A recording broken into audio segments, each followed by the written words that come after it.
So who is my neighbor? The lawyer asks one question, and Jesus responds by turning that question on its head. Now listen to how this question is asked.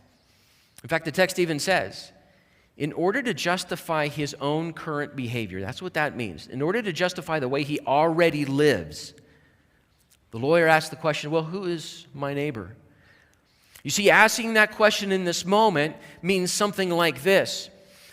I show mercy to the people I want to show mercy to, and I don't show mercy to everybody else. So to justify myself, I'm going to ask you to define the term neighbor, because I can probably tell you the one or two people that I'm actually pretty kind to. Nobody else is my neighbor. These people are my neighbors. You see, the question about who is my neighbor creates limits around who deserves my love and my kindness. That's the question. Jesus' response is that I am supposed to act like the godly neighbor. It means I am responsible to give mercy. My neighbor is not responsible to deserve my mercy. I am responsible to give mercy. Do you remember where we began?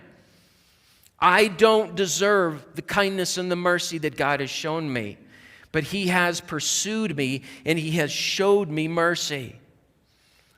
Listen, friends, the lawyer's question is about who deserves to receive my mercy. Jesus' answer is that I am responsible to give mercy. It's not who deserves it.